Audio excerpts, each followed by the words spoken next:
Hello hi friends, कैसे हैं आप सब लोग। Welcome to career goals. Myself Priyanshu Sharma.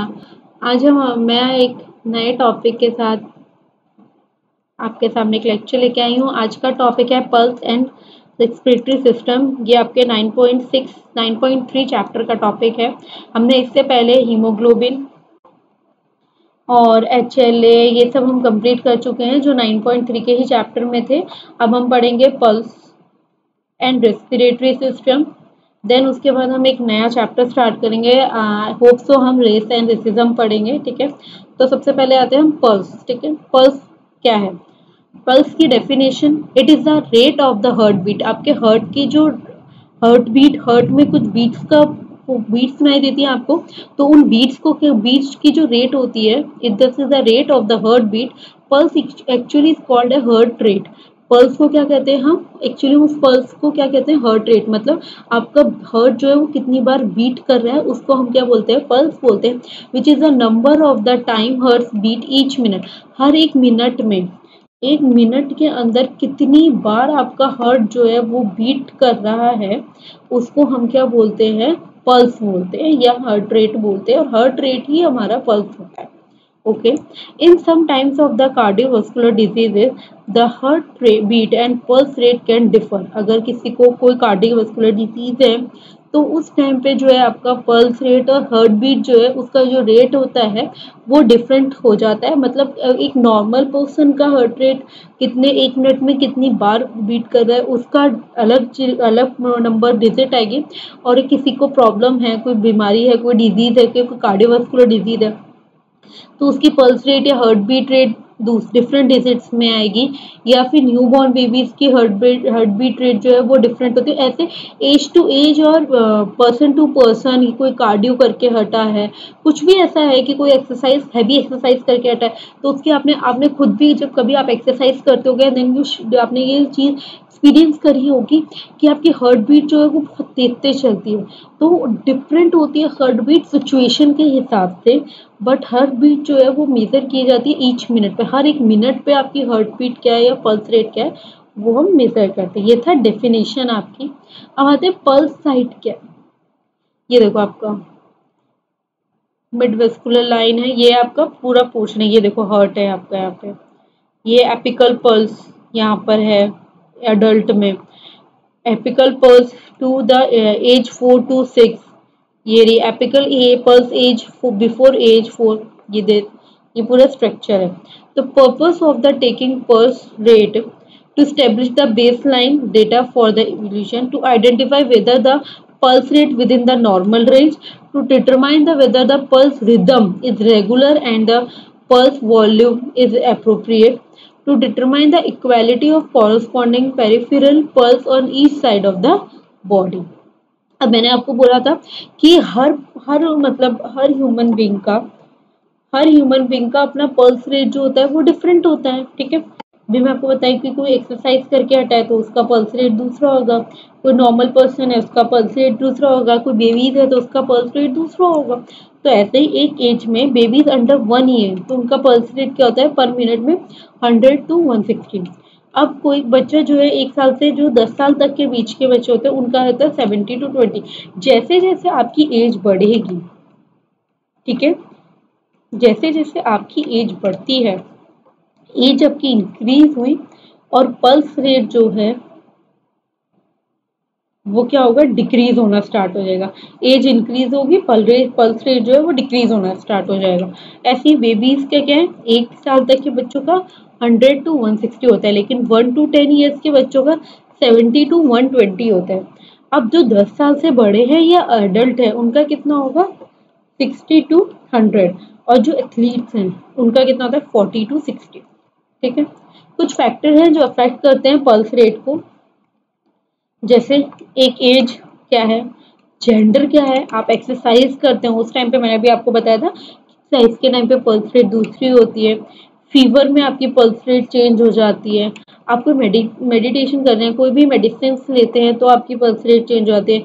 Blood loss होता है तो पल्स रेट चेंज होती है। और ये तो ऑब्वियसली हर स्टूडेंट को पता होगा कि जब भी आप स्ट्रेस लेते हैं, स्ट्रेस के बाद हमेशा आपकी पल्स रेट जो है वो इंक्रीज हो जाती है। पोजीशन चेंज करने से भी, और किसी को हार्ट डिजीज है तो उसकी पल्स रेट में भी प्रॉब्लम आती है। अब इंडिकेशंस क्या है, आप पल्स रेट कैसे कैसे मेजर कर सकते हैं। एक ये है रेडिकल। रेडिकल में क्या है, एक मिनट ना,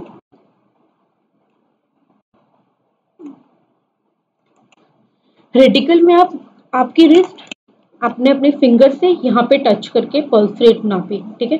आपने देखा होगा कोई कोई डॉक्टर्स जो होते हैं वो इसी तरह से पल्स भी मेजर करते हैं, ये आपके हैंड पे और यहाँ पे अपनी 2 फिंगर्स रख के वो आपकी पल्स रेट को मेजर कर लेते हैं, क्योंकि यहाँ आपकी हार्ट बीट्स यहाँ पे हमें सुनाई देती हैं। तो इसको क्या बोलते हैं, जब ऐसे आपकी पल्स रेट को जब भी मेजर किया जाता है तो उसको हम बोलते हैं रेडिकल। क्या बोलते हैं, रेडिकल। एक छोटे बच्चों का ब्रेंकियल आर्टरीज, यहाँ पे आपके वेन्स आर्टरीज प्रेजेंट होती हैं जो हार्ट्स के थ्रू निकल रही होती है। आप वहाँ पे भी हाथ रख के मेजर कर सकते हो कि आपका पल्स रेट क्या चल रहा है। आप यहाँ पे देख सकते हो कि इस बेबी के लिए इस डॉक्टर ने एनी पर्सन ने यहाँ पे एक हाथ रखा हुआ है जो आपकी एल्बो से थोड़ा सा ऊपर होता है, तो आपको वहां से भी आप अपनी पल्स रेट को पता कर सकते हो। कार्टाइड, ये आपके नेक पोर्शन, यहाँ पे भी आपने कभी देखा होगा, फॉर एग्जाम्पल जैसे आप सीआईडी देखते हो या क्राइम पेट्रोल देखते हो, तब आपने देखा होगा कि पुलिस वाले मोस्ट ऑफ द टाइम यहाँ पे रखते हैं हाथ ना, ये यहाँ रखते हैं, यहाँ पे रखते हैं। तो यहाँ से भी पता चल जाता है, क्योंकि जब आप सांस लेंगे, ब्रीथ करेंगे और हार्ट बीट चलेगी तो यहाँ पे आपकी पल्पिंग पोर्शन आएगा, पल्प होगा, यहाँ पे आपकी धड़कन बीट स्टार्ट होगी, तो उससे भी पता चल जाता है। तो इसको एक ये भी तरीका होता है आपका मेजर करने का, ठीक है। ये कुछ वो है डॉर्सलाइज पैडिस, इससे भी पढ़ सकते हैं, ठीक है। ये कुछ आपके वो थे, मतलब कि आप किस किस से पता कर सकते हैं, आप हार्ट बीट किस कहाँ से चेक कर सकते हैं, ठीक है। How to check, what to check, rate, strength, frequency, depth and how to check pulse rate, ठीक है। प्रोसीजर क्या है, read and explain procedure to the patient, आप पेशेंट को प्रॉपर एक्सप्लेन करें उसका प्रोसीजर। उनको privacy and perform hand hygiene, आपको हाइजीन में मस्ट प्रोवाइड करनी चाहिए। Select pulse point and position patient appropriately, जब भी किसी भी पेशेंट को हार्ट बीट या हार्ट रेट आप चेक कर रहे हैं, पल्स चेक कर रहे हैं, तो पेशेंट का जो पोजीशन है वो अप्रोप्रिएट होना चाहिए, ठीक है। आपको 2 से 3 फिंगर जो है वो बहुत लाइटली उनके, या रेडिकल वाला पोर्शन जो मैंने आपको रेडिकल वाला बताया था, आपको वहां पे रख के उनकी पल्स रेट चेक करनी चाहिए। क्या है, place 2 or 3 middle finger tip lightly and स्क्वायरली over the pulse site, ये आपकी पल्स साइट होती है, ये यहाँ पे पल्स साइट होती है, आप यहाँ पे उसको रख के चेक कर सकते हैं। The radical pulse is filled on to the wrist just under the thumb, okay. Checking over the pulse on the wrist पे चेक कर लिया, ये देखो चेक कर रहे हैं यहाँ पे। You can easily check your pulse on the inside of your wrist below your the thumb, आप बहुत easily check कर सकते हैं, ठीक है। Gently place 2 finger or other hand on is the artery. Do not use your thumb. thumb को आपको कभी यूज नहीं करना है, बस आपको 2 फिंगर्स लेनी है और यहाँ पे रख के आपको वो फील करना है कि हाँ आपका हार्ट बीट चल रहा है, तो आपका हार्ट बीट रेट क्या हो सकता है, कितने मिनट में कितनी बार बीट कर रहा है, ठीक है। आपको थंब यूज नहीं करना, because it has own pulse that you may feel, ठीक है, क्योंकि उसकी खुद की पल्स है। काउंट करें आप 1 मिनट में कि कितनी बार पल्पेशन हो रही है, कितनी बार वो बीट कर रहा है, ठीक है। अब मैंने आपको बताया था अभी, तो ये वही चीज है कि 0 से 1 मंथ की 70 to 190, 1 to 11 month is 80 to 160, 1 से 2 साल की 80 to 130, ठीक है। 3 to 4 years 80 to 120, 5 to 6 years 75 to 150, 1 to 9 years 70 to 110 and below 10 years is 60 to 100। अब यहाँ पे उन्होंने हर एज के हिसाब से मैंने आपको एक्सप्लेन करा है, ठीक है। बट जो मैंने पहले आपको बताया था उसमें मैंने क्या ना एवरेज बताया था कि हाँ इतने साल से इतने साल तक का, इतने साल से इतने साल तक। बट इस वाली मैंने पीपीटी में आपको हर साल के 10 साल तक के बच्चे का पूरा एक्सप्लेन किया है कि किसका कितना होता है। Only adult will train athletes have the normal pulse rate is 40 to 60 beats per minute, ठीक है। परफॉर्म हैंड हाइजीन है, आपके आज के कोविड सिचुएशन में तो हैंड हाइजीन तो सभी लोग समझ चुके हैं, ठीक है।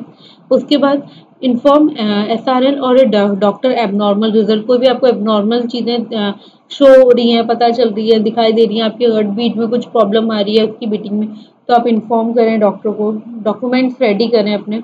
अब एबनॉर्मल पल्स रेट क्या होता है? Rapid heart beat more than 100 BPM, 100 से ज़्यादा आपकी हार्ट बीट रेट जो है वो ज़्यादा हो रही है, बहुत ज़्यादा हो रही है। तो एक नॉर्मल रेंज से आपकी हार्ट रेट जो है वो इंक्रीज हो जाएगी, इंक्रीज हो रही है, ठीक है। एक नॉर्मल हार्ट रेट से आपकी हार्ट रेट जो मतलब एक नॉर्मल हार्ट बीट से आपका हार्ट रेट जो इंक्रीज हो रहा है 100 BPM पहुंच जाए, तो आपको साइन एंड सिम्टम्स क्या मिलेंगे? आपको हेडेक होगी, आपको कमजोरी होगी, नोइज़ा होगा, ये होगा, स्लीप डिस्टर्बेंस होगी, आपकी वीकनेस आएगी, आपकी बॉडी में स्वेटिंग होगी, एंजाइटी हो जाएगी। ये सारी आपको मतलब आपको सिम्टम्स शो होंगे जब आपका हार्ट बीट जो है वो एक साथ इंक्रीज कर जाता है। तो ये सारे सिम्टम्स क्या शो करते हैं कि आपका हार्ट बीट जो है वो इंक्रीज कर चुका है, ठीक है। और अगर आपका हार्ट रेट जो है वो स्लो हो गया, लेस देन 60 BPM हो गया, ठीक है, तो क्या होंगे? If the patient can not tolerate may be high develop this, अब क्या होगा? हाइपोटेंशन हो गया, क्लिक कोल हो जाए, मतलब आपको ठंड लगेगी, ठीक है। मेंटल स्ट्रेस ऑल्टर हो जाएगा, चेस्ट पेन होगा, ब्लड विजन हो जाएगा, क्रैकलेस हो जाएगा, डेजीनेस। ये सारी चीजें कब होंगी? जब आपका हार्ट रेट जो है वो 60 BPM से कम है, ठीक है। अगर 60 BPM से आपका हार्ट रेट कम हो गया तो आपको ये सारे सिम्टम्स शो होंगे। अगर आपकी बॉडी में आपको ये सिम्टम्स शो होते हैं कभी भी या आपके किसी फैमिली मेंबर में, तो जस्ट इमेजिन कि हाँ इनका BPM जो है वो कम हो गया है, ठीक है। और अगर आपको ये सब एंजाइटी होना, स्वेटिंग होना, हेडेक होना, वीकनेस लगना, चक्कर आना, ये सब चीजें शो हो रही हैं, तो मतलब आप समझ लिया आपका हार्ट रेट जो है वो इंक्रीज हो गया, ठीक है। अब आता है रेस्पिरेटरी सिस्टम, ठीक है।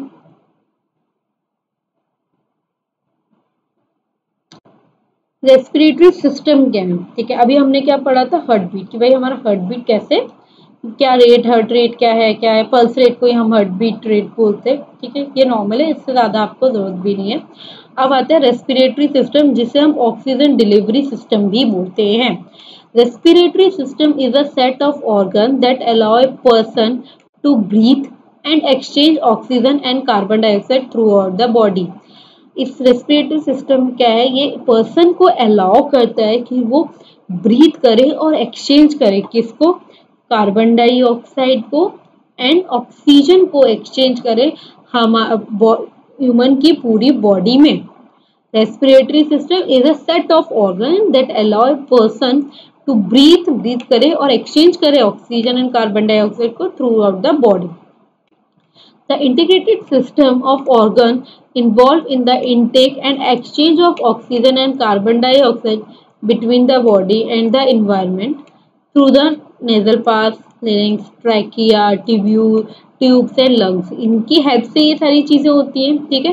कार्बन डाइऑक्साइड और ऑक्सीजन का जो इंटेक एंड एक्सचेंज है एनवायरनमेंट में और हमारी बॉडी और हमारे इन्वायरमेंट में, वो इन सब की हेल्प से ही होता है। The respiratory system perform the two major task. पहला, exchanging air between the body and the outside environment is known as external respiration। हमारी जो हमारी बॉडी और जो आउटसाइड इन्वायरमेंट में एयर का जो भी एक्सचेंज होता है उसको हम क्या बोलते हैं? External respiration. और bringing the oxygen to the cell and removing carbon dioxide from there referred as a internal respiration. उसको क्या बोलेंगे हम? Internal respiration. मतलब अगर एयर का एक्सचेंज हो रहा है between the body and outside the environment, ठीक है, it's a internal external respiration. और oxygen to the cell remove कर रहे कार्बन डाइऑक्साइड, उसको क्या बोलेंगे हम? Internal respiration. अभी मैंने आपको बताया था कि nasal pass, larynx, trachea, tubes and lungs ये सब हेल्प करते हैं। तो nasal cavity this, pharynx this, larynx this, bronchi this, trachea this, lungs ये प्रेजेंट है, ब्रोंकी प्रेजेंट है, ये सब, ये डायफ्राम प्रेजेंट है, ठीक है।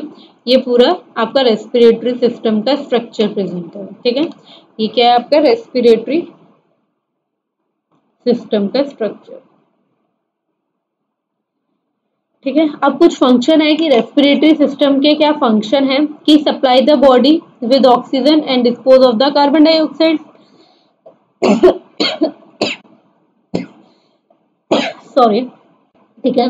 फिल्टर, एयर को फिल्टर करता है।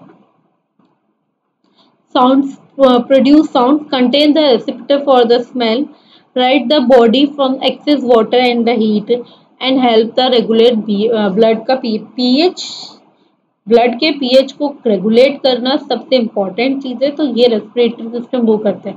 6 इसके मेन फंक्शन है क्या, supply the body with oxygen, ठीक है, filtered air, produce sound, contain receptor for smell, right the body of some excess water और हीट जो है उसको, और help the regulate the body pH.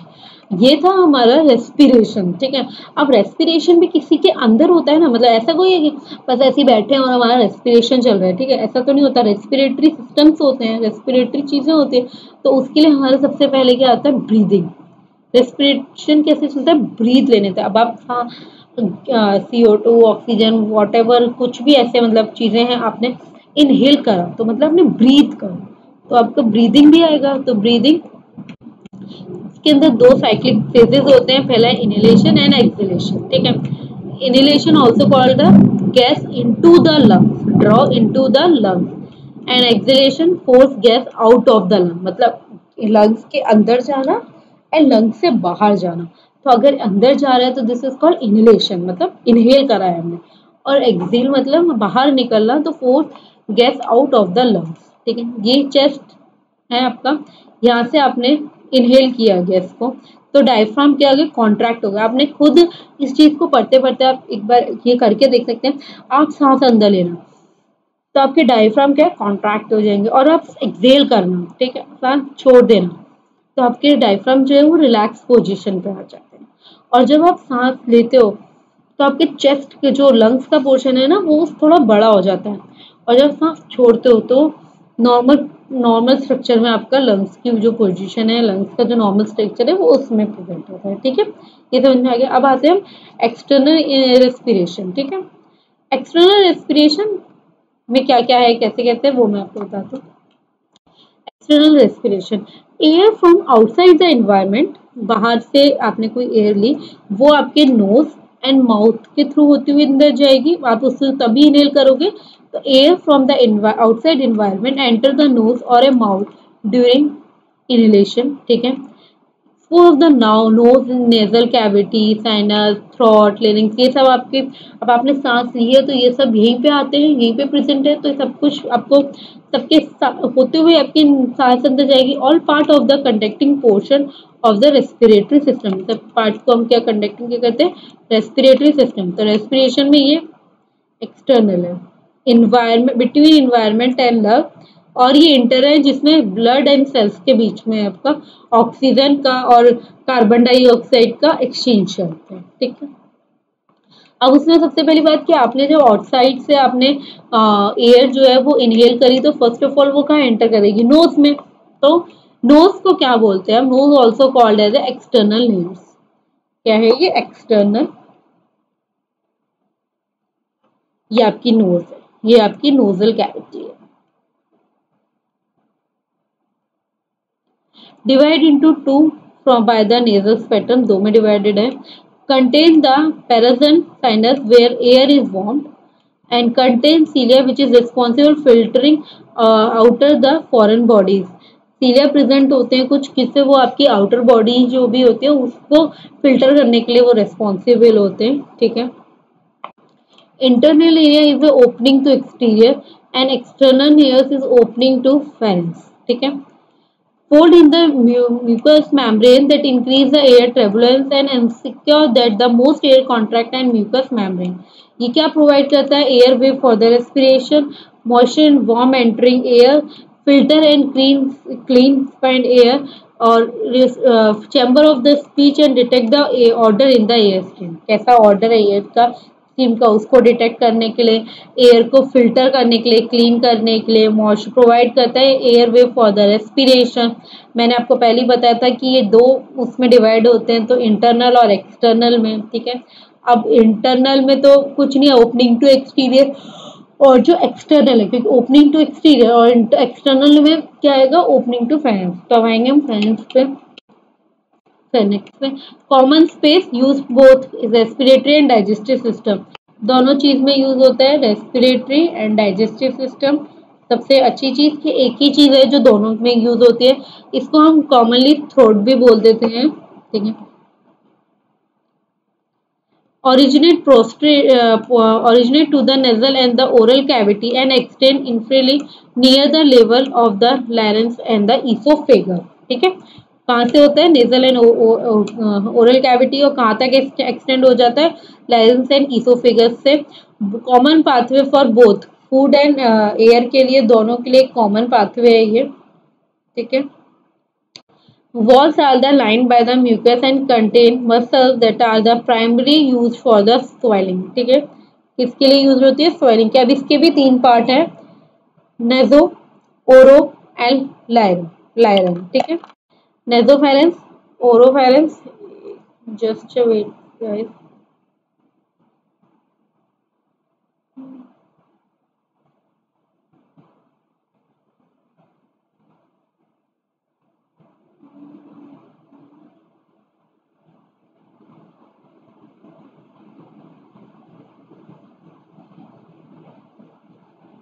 हाँ, sorry.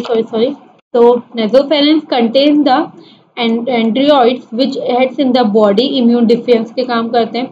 ओरोफेरेंस back portion of mouth and contain the tonsils which aid in the body immune defence, ठीक है। And laryngopharynx both bottom section of the larynx where the respiratory track divide into the oesophagus and larynx. इसके time पे क्या होता है, जो respiratory system है वो डिवाइड कर देता है अपना ट्रैक ईसोफेगस एंड लाइनेक्स, ठीक है। तो इसके जो तीन सेक्शन में डिवाइडेड है, नेजो, ठीक है, इम्यून डिफेंस, कंटेन क्या करता है, इम्यून डिफेंस, एंड्रॉइड्स है, ठीक है। ओरोफेरेंस जो क्या करता है, बैक पोर्शन ऑफ माउथ है, कंटेन करता है टॉन्सिल्स को which aid in the body immune defence. And laryngopharynx जो है ये बॉटम सेक्शन है फेरेंस का, वेयर द रेस्पिरेटरी ट्रैक जो है वो डिवाइड होता है ईसोफेगस एंड लाइनेक्स, ठीक है। ये देखो नेजल कैविटी, ओरल कैविटी यहाँ पर है, ये लिप, ये जॉ, ये टंग, ये फेरेंस, पे pharynx opening, larynx opening into the pharynx, oesophagus and larynx, ठीक है। अभी हमने फेरेंस पढ़ा, हमें लायरेंस। ये क्या है, वॉइस बॉक्स है, छोटा सा cylindrical air way and into the trachea. कहाँ पे एंड होता है, ट्रैकिया पे एंड होता है। Prevent the stolen material from entering the lower respiratory tract, ठीक है। कंडक्ट करता है air into the lower respiratory tract में, साउंड प्रोड्यूस करता है। Support by the framework of the 9 pieces of cartilage, 3 individual pieces and 3 pairs, ठीक है। They are held in the place by the ligament and the muscle, ठीक है। इसका क्या काम है, नॉइस वॉल्स से इसमें छोटा सा ट्रैकिया तक जाता है। उसके बाद ये क्या कंडक्ट करता है, एयर को into the lower respiratory track, sound provide करते हैं, ये सब इसके काम है, ठीक है। अब आता है ट्रैकिया, क्योंकि अब आपको ट्रैकिया तो पढ़ना पड़ेगा, आपने यहाँ पे पढ़ा था फेरेंस के, इसमें लायरेंस पढ़ लिया, ठीक है। लायरेंस से अब आप ट्रैकिया क्या है, एक फ्लेक्सिबल ट्यूब है, उसको हम विंड पाइप बोलते हैं। A flexible tube is also called as a wind pipe,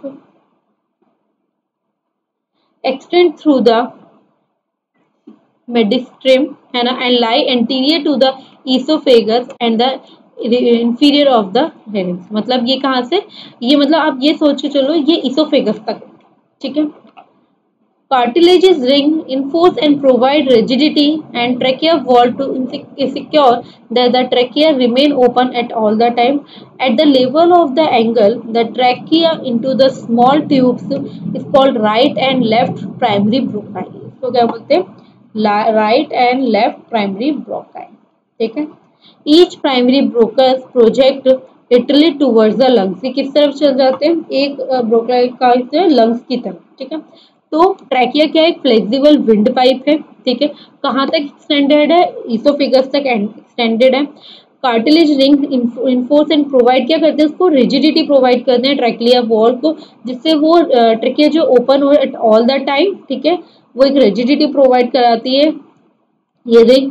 और हर लेवल में इसमें दो स्मॉलर ट्यूब्स होती हैं जिसको हम राइट और लेफ्ट प्राइमरी ब्रोकाई कहते हैं, मतलब दो स्मॉलर ट्यूब्स है उसमें राइट और लेफ्ट प्राइमरी ब्रोकाई, और ईच प्राइमरी ब्रोकस जो है वो क्या प्रोजेक्ट करता है टूवर्ड्स द लंग्स, वो प्रोजेक्ट करता है। ये देखो ये आपका ट्रैकिया का स्ट्रक्चर है, ये लायरिक्स है, ये उसकी ये कार्टिलेजेस है, ये राइट लंग, ये लेफ्ट लंग की तरफ करता है, ये left Broca's and right, and ये ट्रैकिया एंड ब्रोक्लियस, ठीक है। अब आते हैं लंग्स के ऊपर।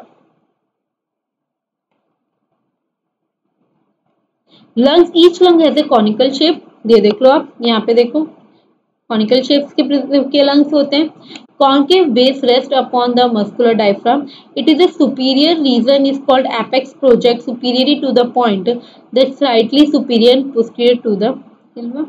Both lung are bordered by the, एक वॉल से एक मतलब कवर्ड होते हैं, आप ये से बोल सकते हो, एक मतलब वॉल से कवर्ड होते हैं या प्रोटेक्ट होते हैं laterally and posterior support by the rib cage, जो क्या करते हैं रिब केज को जो है वो सपोर्ट कर रहे हैं आगे से भी पीछे से भी, वो जो वॉल है, ठीक है।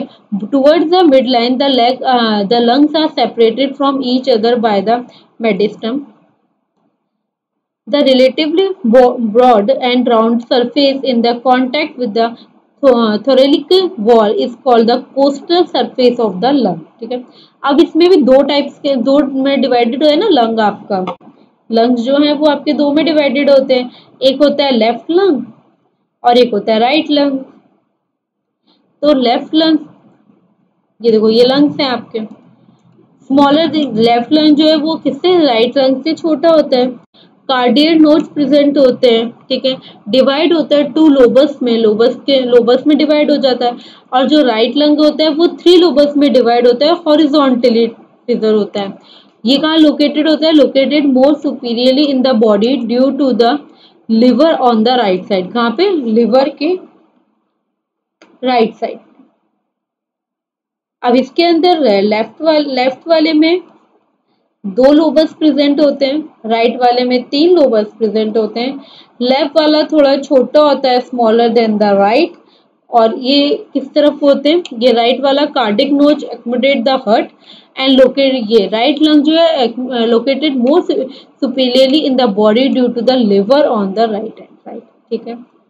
अब आता है प्लूरा एंड प्लूरल कैविटीज, फिर बताएंगे कि लंग कैसे काम करता है। Pleura is the outer surface of each lung, हर लंग का एक आउटर सरफेस है, and the adjust the internal theoretical wall, जो अंदर की वॉल है उसको एडजस्ट करता है, are the line by the curious membrane, जिसको हम प्लूरा बोलते हैं, ठीक है।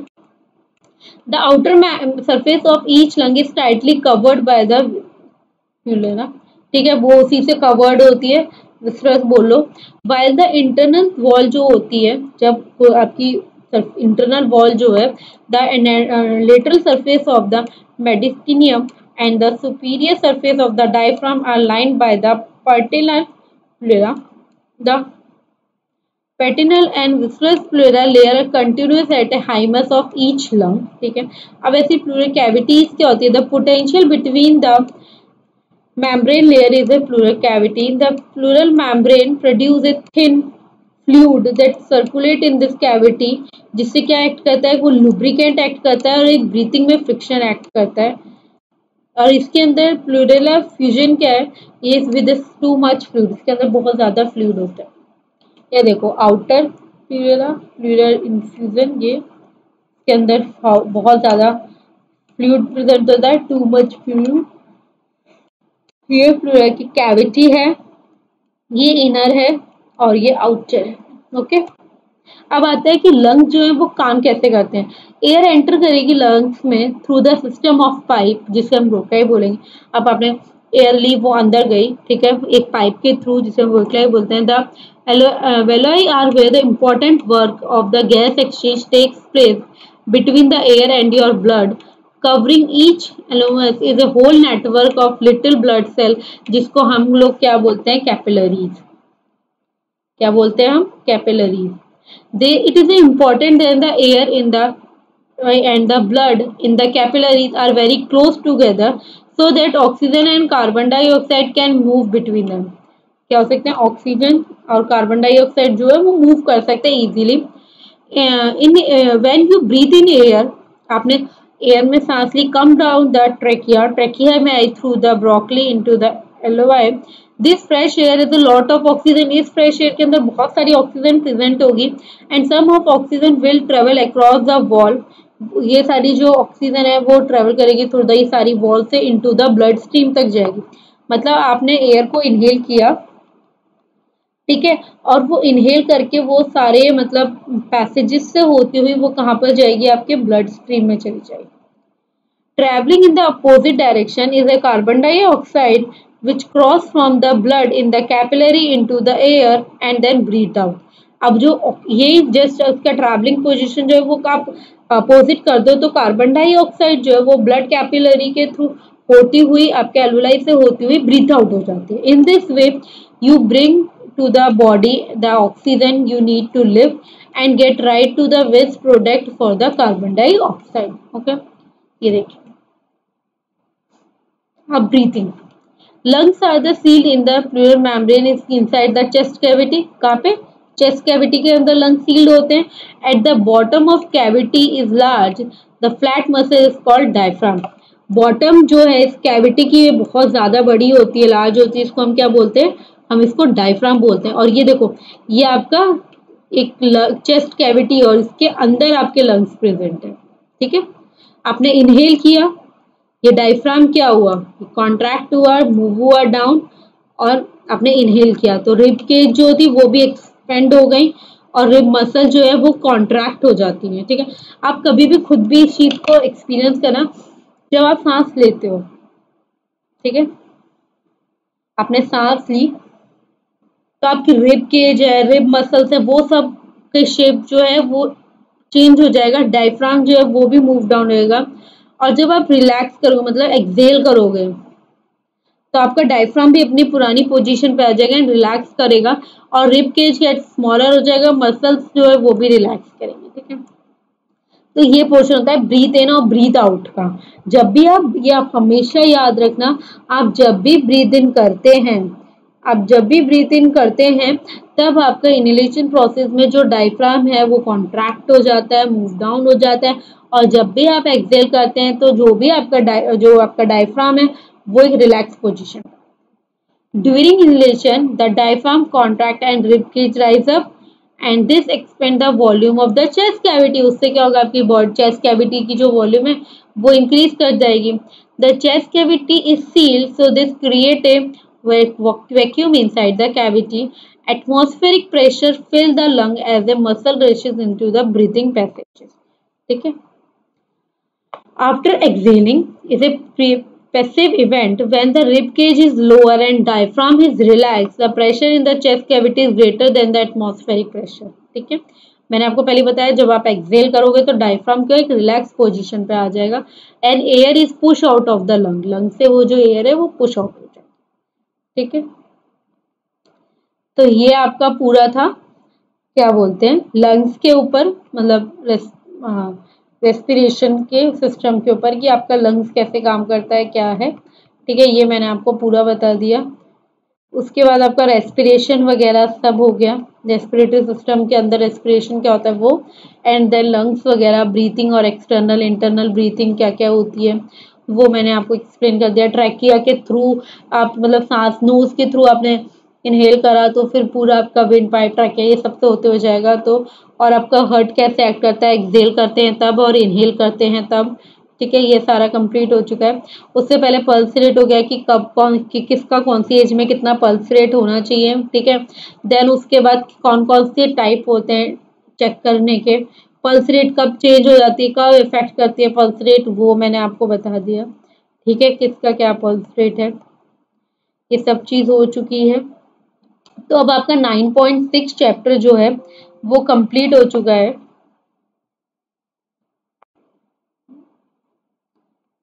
आपका 9.6 चैप्टर जो है वो कंप्लीट हो चुका है पूरा. 9.6 नहीं, सॉरी 9.3 ना, हाँ 9.3 चैप्टर जो है वो पूरा कंप्लीट हो चुका है.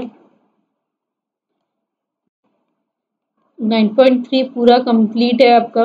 अब आपको सीरियसली कोई भी प्रॉब्लम या कोई भी इशू है तो आप कमेंट बॉक्स में कमेंट कर दीजिए कि आपको कोई और लेक्चर दोबारा पढ़ना है, कि आपको कोई क्वेश्चन है, आपकी कोई क्वेरी है, तो प्लीज़ आप कमेंट बॉक्स में डाल दीजिए, मैं आपको उसका आंसर कर दूंगी। और मोस्ट प्रोबेबली कल जो है वो 9.2 चैप्टर स्टार्ट होगा, रेस एंड रेसिज्म वाला।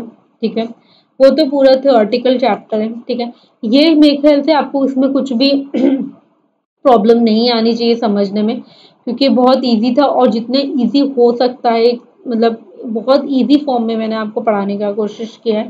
ठीक है, तो प्लीज़ आप इस वीडियो को लाइक करें,